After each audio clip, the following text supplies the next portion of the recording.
Hi everybody, this is your ever loving JP sir, welcoming you all once again to this wonderful physics class. And in this class, we are going to see about the superposition principle of electric charges. Let us all combine together and enjoy learning. Let us get into the class. And what is superposition principle and what for this principle is used? In the previous classes, we have seen that when two forces are interacting, okay, there will be a force of repulsion or there will be a force of attraction. If it is a positive charge and this is a positive charge, then there will be a force of repulsion. We can tell there will be a force of repulsion, force acting on the second object by the first charge. Here, force acting on the first charge due to the second charge. We have seen and we have used the Coulomb's law for this purpose, where we can write the Coulomb's law for this as like this. Okay, now F, let us take this force F21 vector is equal to 1 divided by 4 pi epsilon naught. This is Q1 and Q2. So Q1, Q2 divided by, let this be the distance r. Now the displacement vector is from 1 to 2, which can be denoted like this. So I can write here R1 to vector notation to the modulus square into R1 to the unit vector, where the unit vector act here in this direction. Along this axis, the unit vector will be from the point A to the point B. So this is what we have seen when two charges are interacting. If many number of charges are interacting on a particular charge, then how to find the resultant force? That is what the superposition principle explains. Let us take now a charge, another charge and another charge. Let this be a positive charge. This is also a positive and this is also a positive charge. Now, this charge will exert a force on this charge. This charge will exert a force on this charge. It will exert a force on this charge. That is, if this is charge Q1 and if this is charge Q2 and if this is charge Q3, then this is the force exerted on 1 by the charge 2, and this is force exerted on 1 by the charge 3. Now the charge 3 is exerting a force, a repulsive force on charge 1. So force on 1 due to the charge 3. Here force on 1 due to the charge 2. Now two forces are interacting on this particular charge. Now what will be the resultant of this charge? So that is what we want to find it. So let us take this in an axis where x-axis and y-axis are taken from the origin. Let this be the origin. From the origin, okay, I want to draw the position vector for this charge 1, which is nothing but R1 vector, and for this the position vector is R2 vector, and for this the position vector is R3 vector.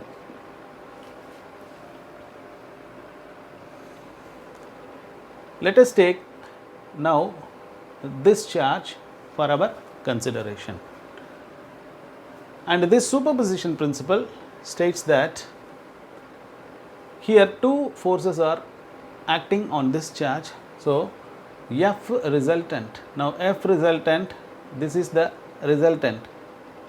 Now this can be the resultant force, that is F resultant. How to write this F resultant? That is equal to F12 plus F12 vector plus F13 vector. That is, the superposition principle states that the resultant force or the total force that is exerted on a particular charge is the vector sum of the force that is exerted on that charge by the other charges. Now this charge is exerting a force, this charge is also exerting a force. The vector sum, we have to add the vector sum of all the forces that is exerted on this particular charge by the other charges is what the resultant force is. We have to write. Suppose here two charges are acting. If n number of charges are acting, then what? How to denote? 1, 2 vector plus f1, 3 vector plus up to it goes and f1n vector. So this is what the resultant vector. When n number of charges are interacting on a particular charge. Okay, now let us find the magnitude and direction for this force using the Coulomb's law, that is F1, 2 vector. Force on charge 1 due to the charge 2. Force on charge 1 due to the charge 2, that is equal to 1 divided by 4 pi epsilon naught. Now Q2 and Q1 are the two charges. Product of the charges divided by, I am writing it in vector notation, where now this is the distance, or if it is distance, then I can represent it as r, but it is displacement vector. So r 2 to 1 vector, that is the displacement is from 2 to 1, displacement vector. So the displacement vector goes like this, from 2 to 1. So here for this I can write the displacement vector, that is r21 vector modulus square multiplied with the unit vector r21 cap. Here we can even write a unit vector is acting, a unit vector will be acting here. r21 cap is the unit vector acting along this line. In this direction the unit vector is acting, whose value is 1. Now few important things we have to note down here. The first one is triangle law of vector addition. So we have to use that phenomena here. That means if you use this triangle, so consider this as a triangle, and in this triangle let me write that r2 vector. Now this is the r2 position vector plus r21 vector, because both these, the position vector and the displacement vector, are acting along the same continuous path.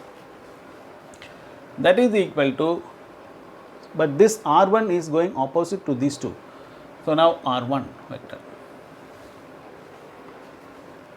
So r21 vector is equal to r1 minus r2 vector. And also one more thing, r21 cap vector, unit vector, is equal to r21 vector divided by r21 vector, the modulus. So here first let us replace this one, that is f1 2 vector is equal to 1 divided by 4 pi epsilon naught q2 q1 divided by r21 vector modulus square. Instead of this r1 I can write r21 vector divided by R21 vector, the modulus to the power 1. Let us further simplify this. F12 vector is equal to 1 divided by 4 pi epsilon naught Q2 Q1 divided by, instead of this R21, I can write R1 minus R2. R1 minus R2 modulus square, again R1 minus R2 the modulus to the power 1 for this, and for this R21, I can write R1 minus R2 vector, R1 minus R2 vector. Suppose if I want to write the formula for the nth charge, that is F acting, the nth charge that is acting, n number of charges that is acting on the charge Q1, which can be given by, that is equal to 1 divided by 4 pi epsilon naught. So here 2, 3, 4, 5, 6, 7, 8 up to n number of charges will be acting. So instead of 2, let me write Qn, Q1 divided by R1 minus, here for 2 let me write Rn, vector modulus, here 2, 1, so it is become cube, vector modulus cube, and R1 minus Rn vector. So this is for the nth charge.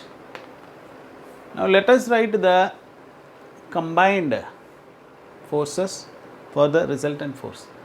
So F resultant is equal to F12 plus F13 plus F14 up to F1n. So I can write 1 divided by 4 pi epsilon naught Q2 Q1 divided by R1 minus R2, the vector notation modulus cube into R1 minus R2 vector plus, to this goes, let us write for the nth charge 1 divided by 4 pi epsilon naught Qn Q1 divided by R1 minus Rn, the vector modulus cube into R1 minus Rn vector. In this, let us take the common terms out, where the common terms are Q1 4 pi epsilon naught, here also Q1 4 pi epsilon naught. So let me take the Q1 and 4 pi epsilon naught out, Q1 divided by 4 pi epsilon naught, summing up the forces, let me write here. So I is equal to 2. Now I is from 2, 3, 4, 5, 6, 7, 8, like that it goes up to n number of charges. Okay, the remaining thing which is inside is Qn, for that I can put Qi divided by R1 minus Ri, the vector modulus cube into R1 minus Ri vector. So this is for the formula for the n number of charges that is interacting on a particular charge.